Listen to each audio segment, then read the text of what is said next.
Takes a sec. Okay, we are now live. I just want to say hi, everyone.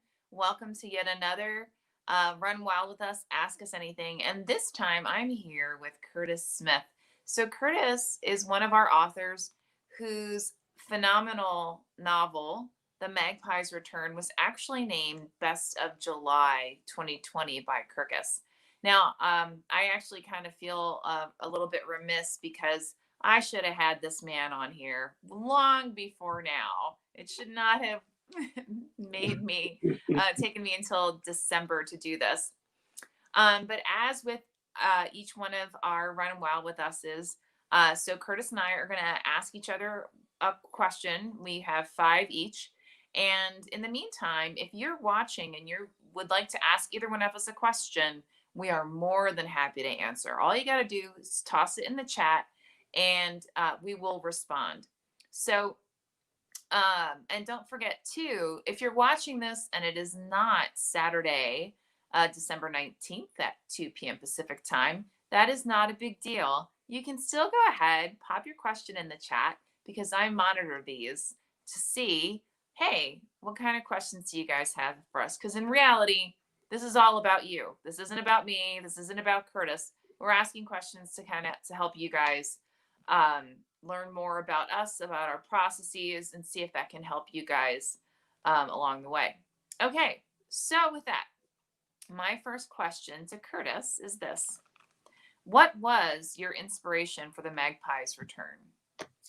Okay, so I have to go back for that. I always tell folks I'm always so locked into what I'm doing right now. Sometimes it takes time to go back, but you gave me a heads up on this one, so I appreciate that. This started in 2015, and I think this had a couple different seeds, and one was, this is my 13th book, and one was a desire to not write the same book again. And I think maybe in the end, I ended up writing the same book in a way because I think I'm obsessed by a couple different things and a couple different things call me. But I wanted to create a book that was when I started. It was something I had never tried before. So I was trying to lock into that, like a young person's mindset. And I think that was one of the motivations to start this.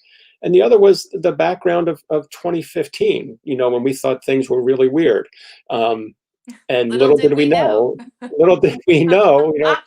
what the next 5 years would bring. And I think part of it was, I'm kind of I like other things beyond writing. I really like science and math, and I like current events. And my son's a big current event guy, so we talk politics a lot. And we were listening to a lot of the debates, and there was a lot of like anti-intellectualism going around. And so I think that's sort of, there was some rich material there to kind of, dig into to get it started. And so it started with that. And I taught a lot of creative writing this past semester at a couple different schools. And I think one thing I shared with them is when I wrote this book, it was all in the third person. And that's usually my go-to for fiction is the third person. I say first person for my nonfiction. But when I got to the end and I sat on it for a little while and I just wasn't feeling it. And then I went back and I rewrote. I said, maybe I'm missing something. I went back and I rewrote the first chapter in first person. And the whole thing just opened up in a whole new way. And from there, it just kind of fell together and really, came together. So it kind of has one start in the sense of like, oh, here's 2015 and, here's this, but it has this other start, like maybe midway through when I all of a sudden started hearing like a voice, coming to me. Wow, that's fantastic. Yeah, it was a neat process. I'm very, we talk about, I'm a planner, not a plunger. I don't just plunge right in. Yeah. And I don't think that takes away creativity. I find a lot of creativity in many different facets of the process.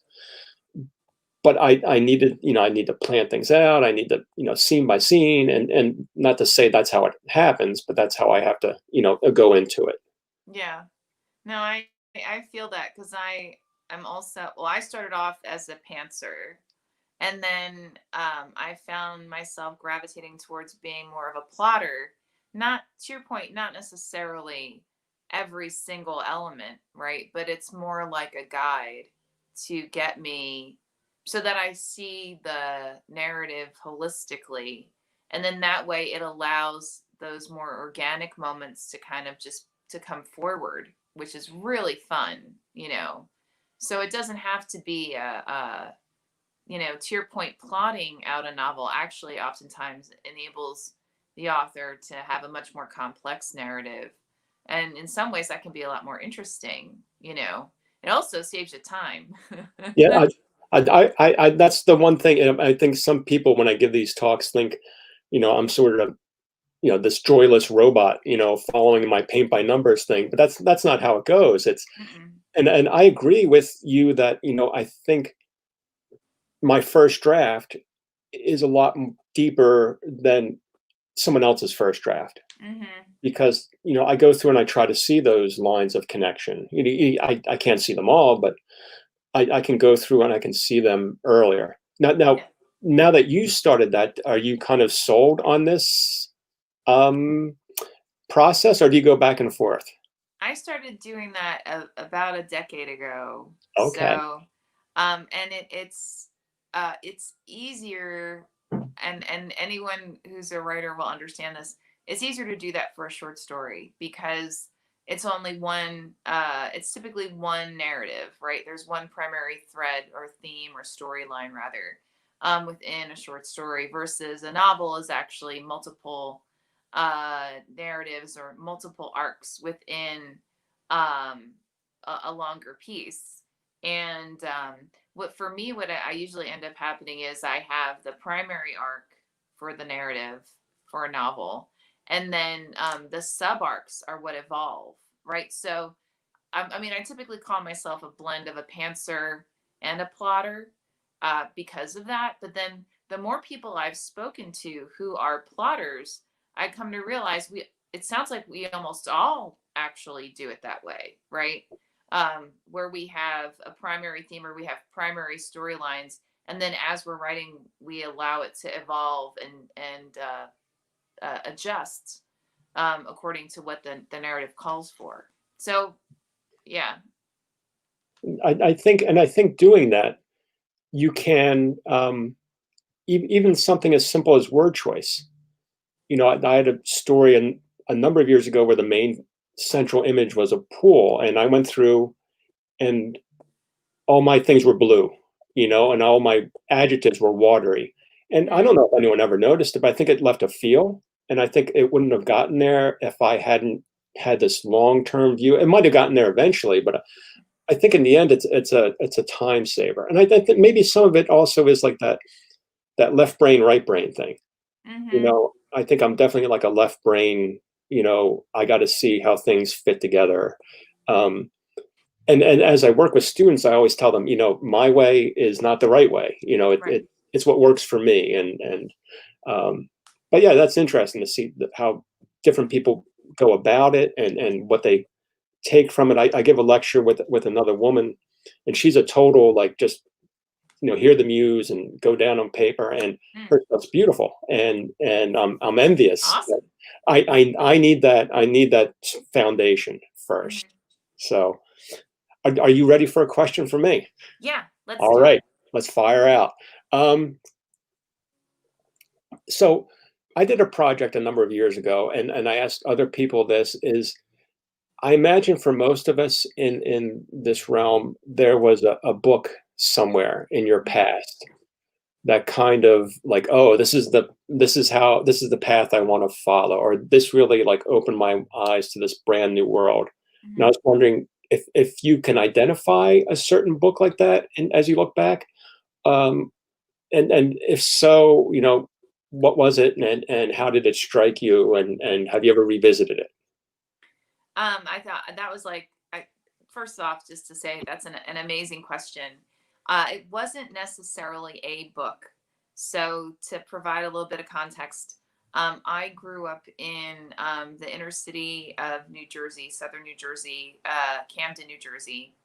And my parents had separated and divorced when I was very young.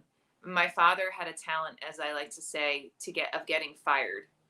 In part because he would do silly things like he was a radio personality, and he would do silly things like say the F word on air accidentally. And of course, when he did that, the station owner happened to be listening. And so you're back in that day. I mean, you were immediately fired. So, this is pre, oh, of course, I'm not going to remember his name, but, you know, today that's very common, meaning, using foul language while on the air, saying things that are highly controversial. And, we're talking about at this point the 70s, 80s, and 90s, or well, 70s and 80s, when this was not common at all. I mean, it was hugely taboo. So I escaped a lot. And this actually leads into another question that you provided around the arts. But I escaped a lot in books. And when I was a kid, I lived near a park, Dudley Grange, and there was a very small library in the park that burned down, I think, when I was like 5 or something like that. And I didn't really have access to like a library of books other than what was at offered in school. So I devoured every single book that I was given as an assignment. And oftentimes I'd read it, twice or if not more. And I also, because my parents were divorced and they moved a little bit, and I was also placed in different special programs, um, I would be moved from one school to another. And they would oftentimes overlap in terms of what books you had to read. So I ended up reading like Animal Farm 3 times, even though I said, I've already read this twice, or I've already read this once. Can you give me an alternative? They insisted, no, no, no. I guess you didn't do it our way, or some asinine thing. Anyway, so I gravitated toward, so with that, I mean, because of that, because these worlds became my worlds, right? They became my safe havens, which sounds bizarre to say that about Animal Farm. That's by far no way, shape, or form a safe haven. If you're watching this and you've never read Animal Farm, please don't don't read it and go, oh yes, this is good. Don't pick it up because I said it was a safe haven. It was not. I just simply ended up reading it 3 times. But books like um, The Count of Monte Cristo and The Master and Margarita and actually Tom Sawyer and Huckleberry Finn and oh my goodness, I can't believe this one also popped out of my head. But in reflection, these were all narratives where the protagonist was in some way, shape, or form an outsider and had to overcome something significant and ended up on top. And they were by far in the beginning of the narrative considered to be either lesser class or in some way, shape, or form just, definitely not the person that you would say, oh yes, obviously, Tom is going to return after a long, travel with his bestie and be endeared by the entire town. There's no way when you start reading Tom Sawyer do you come to that conclusion in chapter 1, right?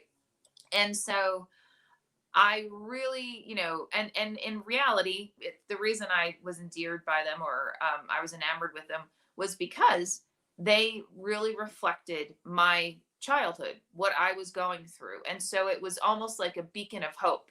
If Tom can make it, I can. If Huckleberry can make it, I can, right?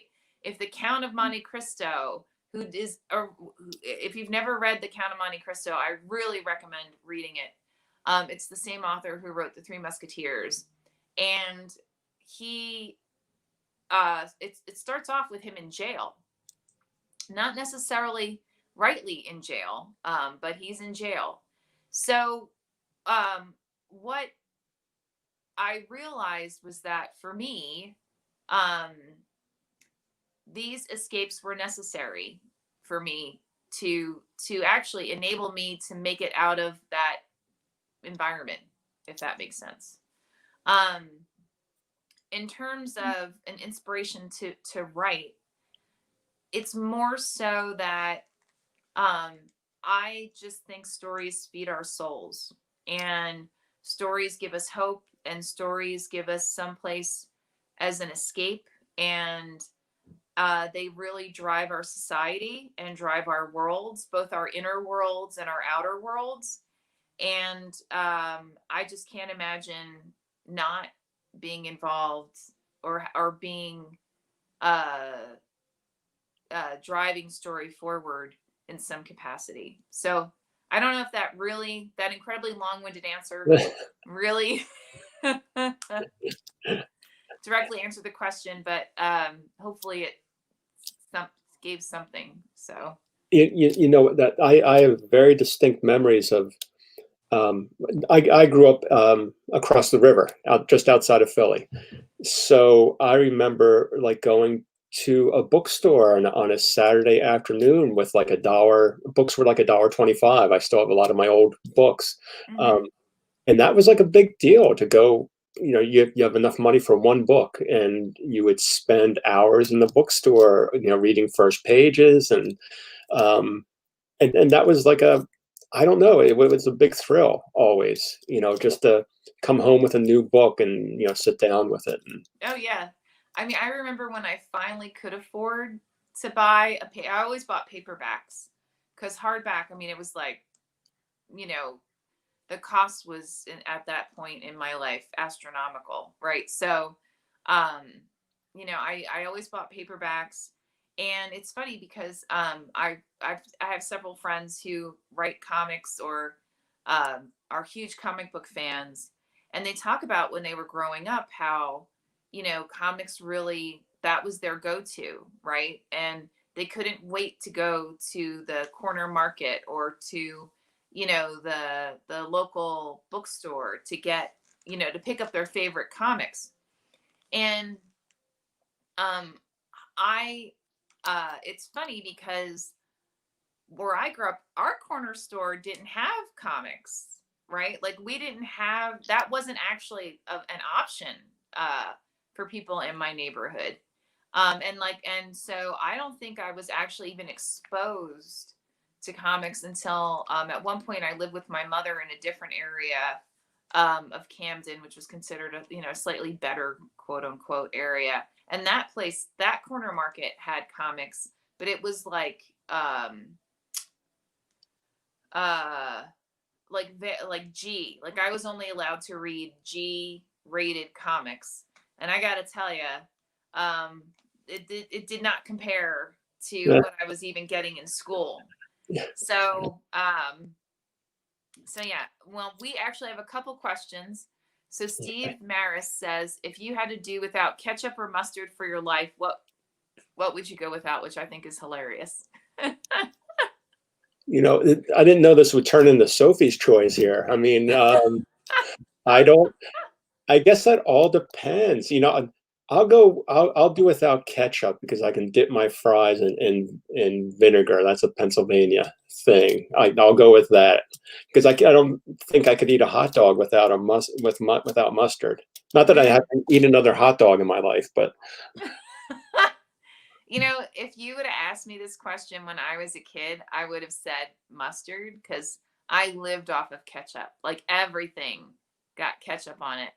Now I rarely use ketchup, to be honest, which is so bizarre. I could actually, honestly, I could probably go both without ketchup or mustard. yeah, yeah. I don't even, I rarely eat sandwiches. So yeah, and typically if I'm using, I usually use actual spices on my food versus like a condiment. Hmm. Um, I mean, I could go without either. Well, hopefully the next question won't be so, do or die sort of. I don't want to do without anything for the rest of my life here. Well, Maddie is asking us, could you still live your life barefoot? How would your day-to-day life change if shoes disappeared? If shoes disappeared. Yeah. No, no, I don't want that at all either. You know, Yeah. I it's like in the teens here today. I don't want to go outside without that.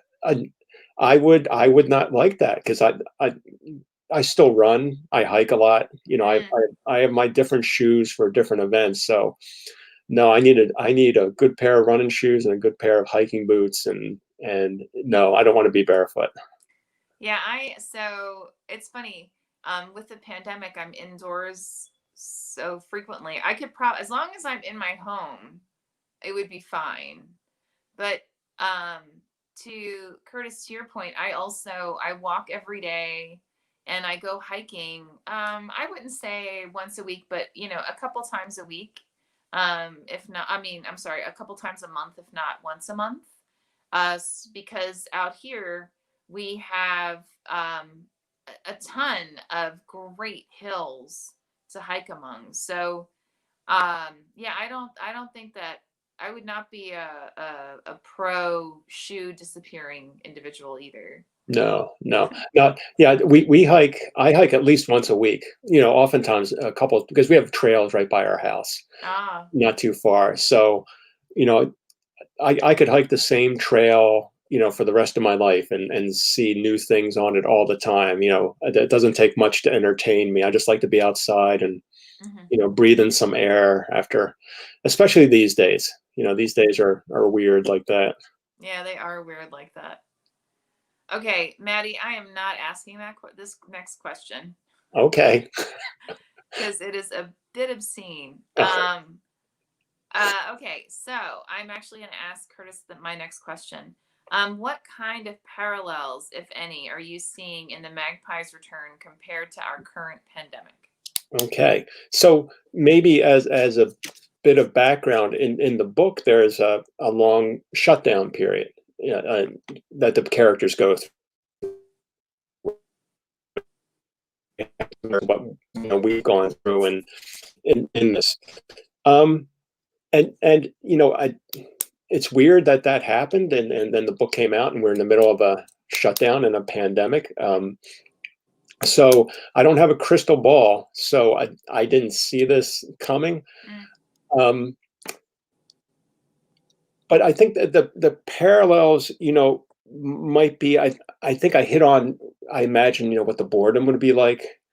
I imagine what the frustration would be like. I imagine like the the pettiness that might arise inside of a house. The even with the people you loved, how it might be easy to snipe at them after a while and to project onto like the older generation. You guys did this. This is your world, and we're paying the consequences of it. um and I think I also kind of hit on, unfortunately, on some of the bad behavior that arises in society. um you know 95% of the people you run into these days in public are super cool, with the mask and everything. But every once in a while, you witness some weirdness. You witness some rage, and it's disconcerting. But I know where it comes from. I think, and I think I kind of hit on that early. And again, I couldn't visualize all of this, but you know the more I thought about it, and some of this has kind of rung true in my experience with the pandemic here. mm, interesting. Yeah, unfortunately. Now, a couple years ago, in like 2011, I think my third novel Hmm. was about a billionaire businessman who ran for president on a populist campaign about what is true and what is not true. So Wow. my next book's going to be about a retired school teacher who wins the lottery. So As it should be. let's make that happen. All right.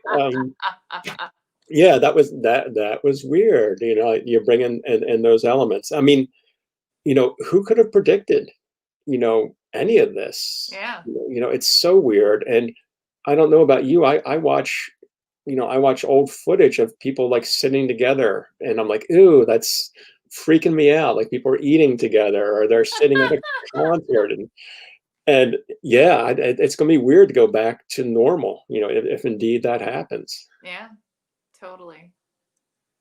Okay. What do you have for Are me? you ready? Okay. I Um, am. s- so, this kind of ties into our our your previous talk, and I think that many among us, there's certain element of the writers who I know who like are they edited the school newspaper, they kept diaries as kids, and there's other people who want to be artists first, and I will squarely put myself with the wanted to be artists first, because Hmm. I think what's led me to writing is a series of failures, because I can't play music and I can't draw, and I think I'd be more gravitating toward them if I could, but I think there's something about writing not only that clicked with parts of my personality that I wasn't really aware of, Hmm. but I think I see now how it fits into my life, but it wasn't always that way. And I was wondering, like, how did you come about this? Were you kind of like, oh, I'm writing or nothing else from the beginning, or like art in general? So another great question. I so I tried to because of the environment I was in, it was frequently recommended by like counselors or people of authority that I should have a diary, right? Just so that it would help me through various situations. Like, and my mother was also a paranoid schizophrenic, and she, let's just say, she had multiple episodes, including burning down our home when I was 7. No, when I was 20. Um, and that's the mild part. And every time I did, it was not successful. It would typically end up being like, okay, another day's done, and I don't know what I'm supposed to be writing in this thing, right? So I was never very good at journaling. Um, but I always wrote a little bit. I always actually kind of what you were describing. Um, I played a lot. So when I was in middle school, no, when I was in elementary school and middle school, I played the clarinet. I wanted to play drums, and I was told no, we have enough drummers. So I was given a clarinet, and I was okay. I mean, I made first string, but it was one of those like I didn't feel unless I was again alone at home and in my own world and just kind of playing. I didn't feel fulfilled. Um, and then when I was in junior high, actually all through schools, my mother, before she had become ill, used to take us to. There's a like an arts center in Philadelphia. I think it's in South Philly, and near the Italian market. And you could go there on weekends and take classes. So I grew up taking, like sculpting classes and painting classes and drawing classes and all that. And in the summers, I'm pretty sure they had summer programs as well. And then when I got to high school, um, so I was a scholarship kid at Morristown Friends School, which I'm incredibly thankful for. Um, so we had a bus would take us right to and from school, and oftentimes the bus, there was a lag between when um, my classes would end and the bus would pick us up. It might be 5 o'clock or something like that. So I would go down to the art room. This was my freshman year and sophomore year, I think. I would go down the art room and I would just work on whatever artwork I had to work on for class, And sometimes I would do some of my own stuff, right? Because I had access to these materials. And end of my sophomore year, the head of the art program, Mr. Marcucci, came to me and said, there is an art major, and the intent is that it's for kids who have a lot of ability, and it's so that you can build a portfolio to help you get into an art program, like for at the university level. And I turned to him and I was like, I'm not that talented. And he's like, I've never seen anybody work so hard at art the way that you do. And so he actually, from what I understand, pretty much everyone else had to go through a vetting process. And he had, he saw, he was familiar with my work and all that kind of stuff. So he gave me, you had to get approval from your parents. So he sent me home with the approval letter. And I spent my junior and senior years of high school basically building an art portfolio. The thing is, though, when as a kid, I had very little self confidence, and I oftentimes would compare myself with others, as all teenagers do, right? And at that juncture, I mean, we had kids in my class that, like Curtis, no lie, they could go somewhere, see a scene, and perfectly recreate it in pencil form or in painting like that from memory. And I was like, how the hell are you doing that? That's amazing. So I convinced myself that that meant I could not do that, right? Because, well, I knew I couldn't do it, but that only those kids could actually go to art school, right? So I didn't pursue it. And as an adult, in when I was in college, I went to Drexel University, which is actually a sciences school. So I've always loved sciences, math. Yes, I mean not. I've enjoyed some math, not all, but some. But I've always loved sciences, and so when I went to Drexel, I somehow fell into doing a lot of journalism articles, which is I had done a lot of that as well when I was in high school, both for school and outside of school. And um, when I went into like full time business, because mind you, all through in high school I worked in I had worked since I was 14, because if your family doesn't hit a certain at that time, if your family didn't meet a certain um, uh, income, then the kids could go work, but you had to be 14 years old at the time, and then you had to get approval, blah blah blah. Anyway, so I've been working since I was 14, and um, when I got to college, I also, obviously, that means I worked through college. But when I got into full time, like, career, I couldn't do it all, right? Because I performed in school plays, and I had actually been on a I was on Dance Party USA and Dancing on Air. And Dance Party USA was a live TV show, uh, and all that kind of stuff. And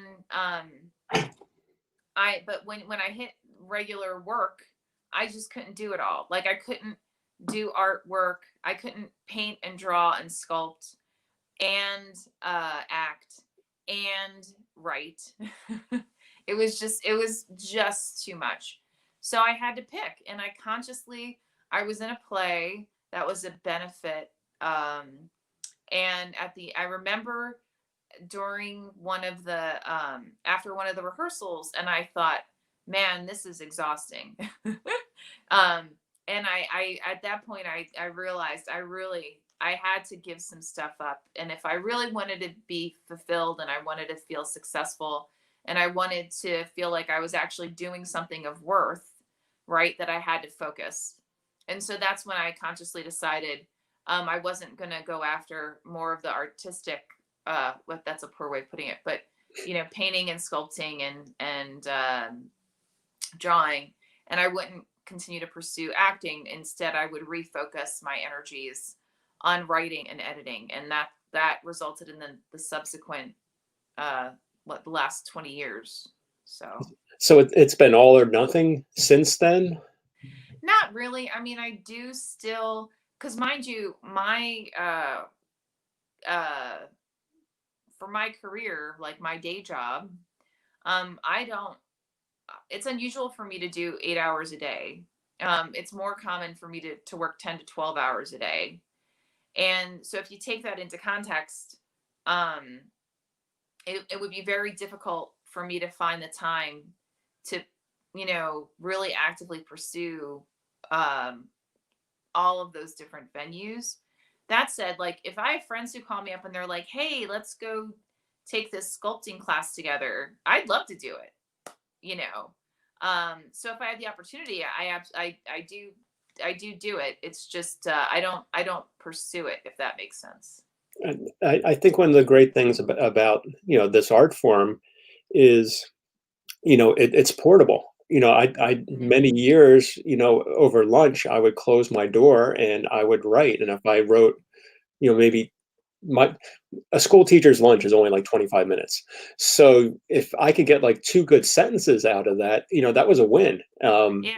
And I learned to, you can write, I get up every morning early, to write. I stay up late every evening, to write. And it's like a low overhead sort of thing. All you need is a little bit of quiet, a pen and a paper. And although, before I always think once I really retire, I would like to learn how to play music. I would like to give that another shot because it was so disastrous the first time around. It's another way of thinking, and yeah, that just didn't go well for me. Mhm. Well, and as you can tell from I agree with all your points. And as you can tell from my description, I'm rather immersive. So if I have to focus on something, I'm focused on that. And which means the output typically tends to be, decent quality, but it also means, I'm not necessarily, if it's something that really needs to have a specific point of view or focus or whatever, then I'm going to be immersed in it. So I'm not necessarily multitasking as I'm accomplishing it. So Once I started writing, I think in my late 20s. And once I started writing, it was like all in, hours every day. And I remember the point when I started it, I was going to start.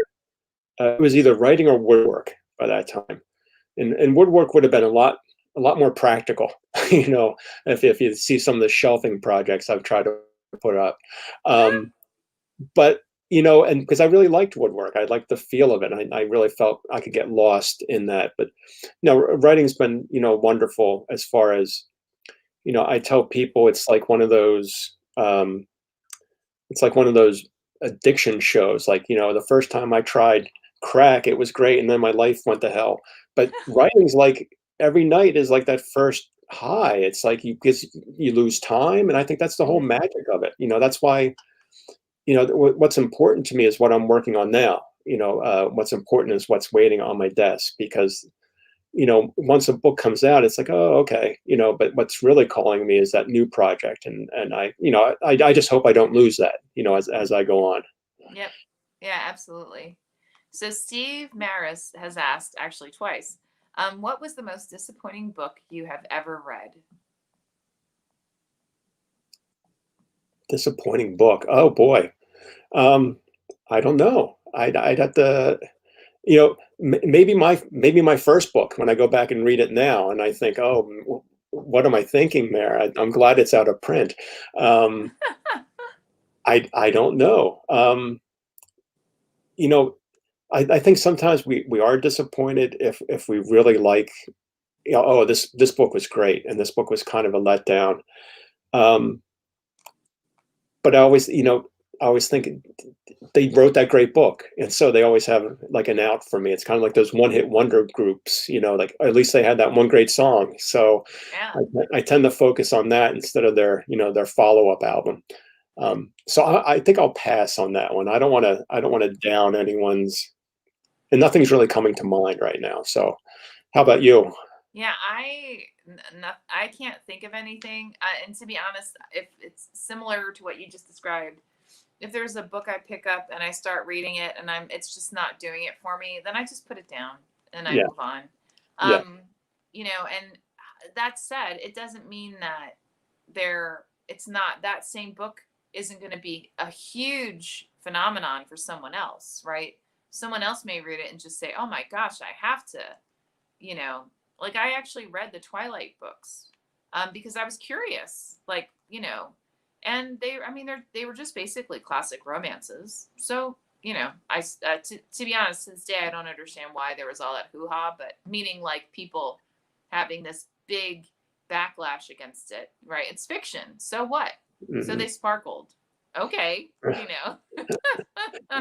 I think, that's all part of our cultures. We love to build you up, and then we love to tear you down. Mm, It's all part of that.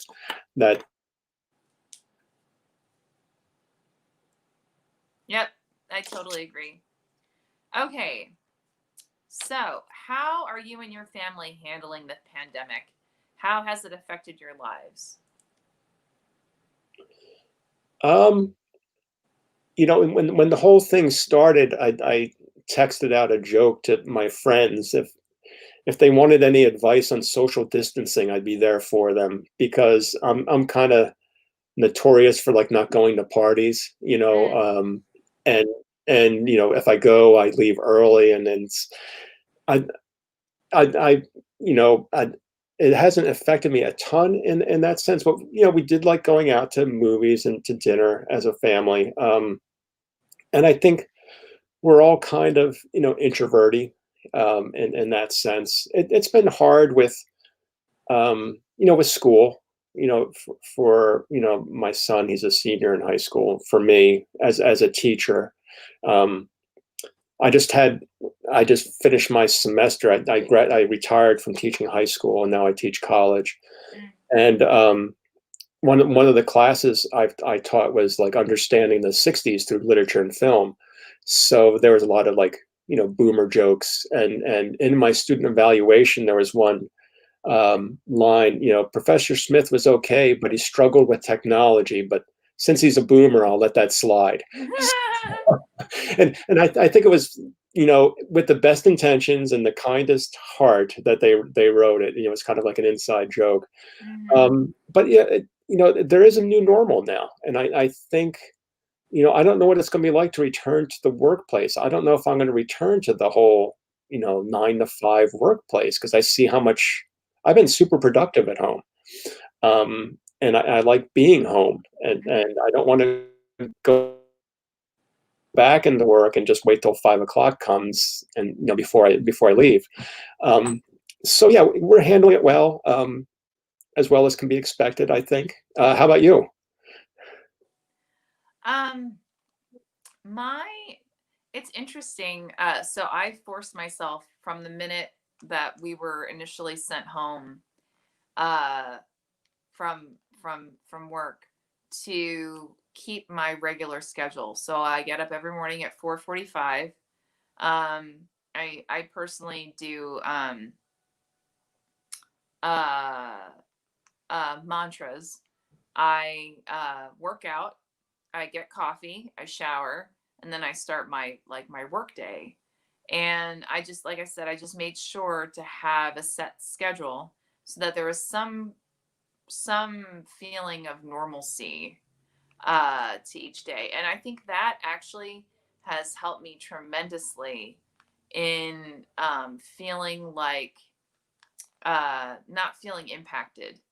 I think it's funny because I've had a lot of friends comment, "Oh my God, I got all this time back from commuting." And I don't know. I mean, maybe it's because I would get to work so early because I used to work out at the gym at work. And maybe it's because of that. So, like, my commute time was maybe 20 minutes in the mornings. And it was more my evening commute was a little bit tougher. It was like, 40 45 minutes. So I didn't gain a ton of time, and I usually use that time even in the car productively, like calling friends or listening to audiobooks or whatever. So it's I think I do miss people. I do miss interacting with different people. I miss being able to get a feel for others, and what's going on with them and all that, because you can't quite, on Zoom calls and on things like this, you get a feel for what's going on, but it's not the same thing as when you're in the same room. That said, I'm an introvert, so um, but and so a lot of this hasn't really been, other than, well, and I that's not true. I don't mind wearing face masks, washing your hands, all that. Like, I just think all that's so minor to do in order to avoid getting sick. So, okay, sure, I'll do it. Not a big deal. So I just don't view it as quite as the drama or trauma as so many others seem to have taken it to. So, Yeah, it seems like it should be a no-brainer, yeah. some of these things. I hadn't I think one thing that's gonna impact us is, it is this new technology. I had a early on in the semester, all of a sudden you're on Zoom, and I was in this classroom where I'm flipping between cameras and flipping between microphones, and my face is on this screen and on this screen. And I had like this out of body experience because I was like, where am I? It's like I was like floating in this nether world, and it was really weird for like I had to like ground myself for a second. Um, but I understand the apprehension too about going back. I'll start my next semester. We're still in person at my school, which is good for the students. But it's just there's always that in the background. Hmm. And I don't want to bring this home, and so yeah, I'm super vigilant about the whole thing. Oh, good. Yeah. Cool. Oh, yeah. Yeah. A little OCD, and that goes a long way with that. Um, I think you're up for a question. Is that true? I kind of I lost think track. I think you asked me now. Okay, that sounds good. Um, so back to my teaching. I taught a number of courses about. I did one about the post-war generations. I did this one the other semester about the '60s, and next semester I'm going to teach a course about looking at coming of age film from the '50s to the current time. So we look at each decade, and what was going on in the '50s and the '70s. And so if you could change the decade that you can, would you, and what would it be?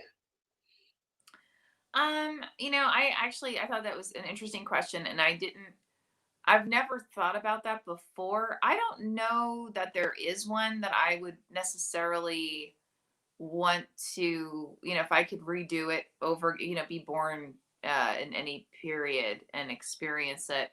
I mean, just because I think for women, uh, it's like the last, 50 decades have been a lot of an evolution of women's rights, and that I don't know that we're really there yet, but like I wouldn't have been able to have started Running Wild and have it take hold in various capacities in any other time period. I don't think.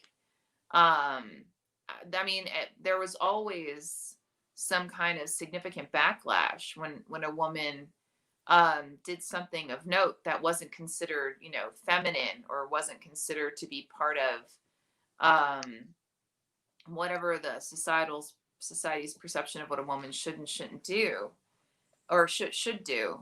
And I don't, um, if anything, I'd rather help uh, move things forward in my activities, not just for women, but for all everyone, instead of potentially going back to another time. So, I read in that course I've taught a couple times. We read the first chapter of the Feminine Mystique, mm, and I think it's eye opening for a lot of students. And this coming semester, when we look at we do a different coming of age film in each decade. So we do Rebel Without a Cause, we do The Mhm. Graduate, and then we watch Saturday Night Fever. And I think many of us look back on Saturday Night Fever. It's like, oh, it's a happy story about this guy dancing. And, it's really, if you don't believe in the terms like, toxic masculinity or, Mhm.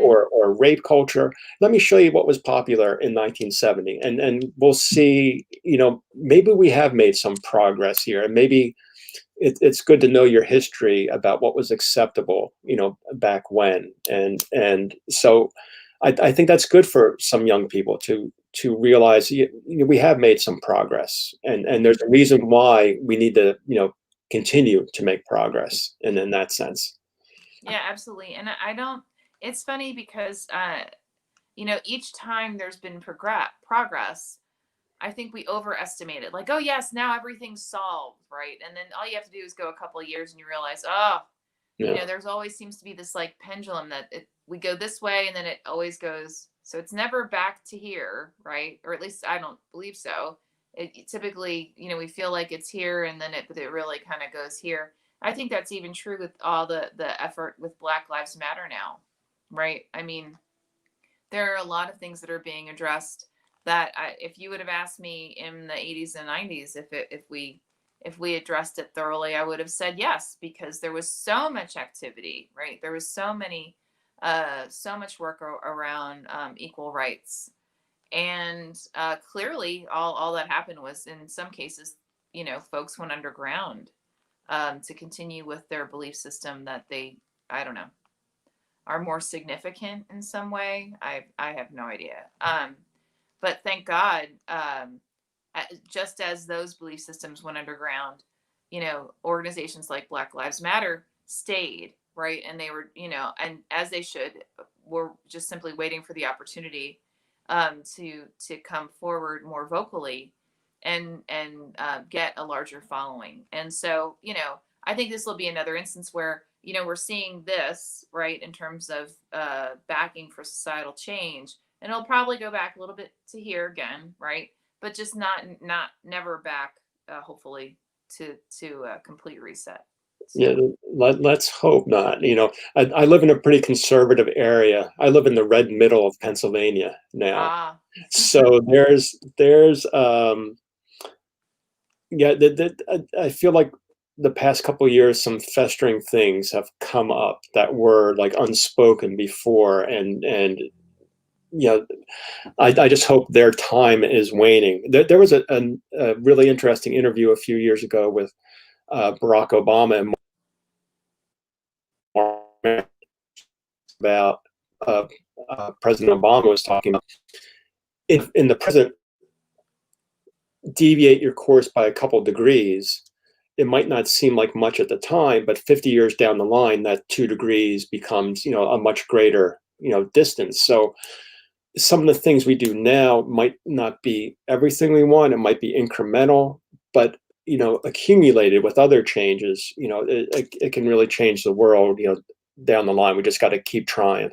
right, exactly. Okay, I think it's your turn to ask me a question. No, I just asked you about the decades. Oh, okay. Sorry. Got it. Okay. Who are your icons in writing or otherwise? I don't, that was I might whiff on this one. You know, Early on, like, Vonnegut was a big influence on me as a teenager. I read everything, Vonnegut wrote, and I returned to it, recently. I wrote a book about Kurt Vonnegut a couple years ago. Um, and I think as I grew older, I appreciated more his humanity rather than his humor than I did the first time around. Um, I talk to my writing students about, writing for like a specific person. And Hmm. I don't really have a specific person in mind, but I have this like sort of made up person that I write for, I just think, who's the smartest person I know? And I don't even have a face for it. It's not male or female. It's just like this level of consciousness that's in the ether out there. And it helps me to uphold my work to a high level. Um, I guess, I don't know if I really have anyone like that. I see kindness and goodness, all around me. And I think on the personal level, I could, maybe I like my neighbor or this person I work with. And I see that. I think that's a little more relevant to me than like, oh, I like, Michael Jordan or Hmm. it's something like that.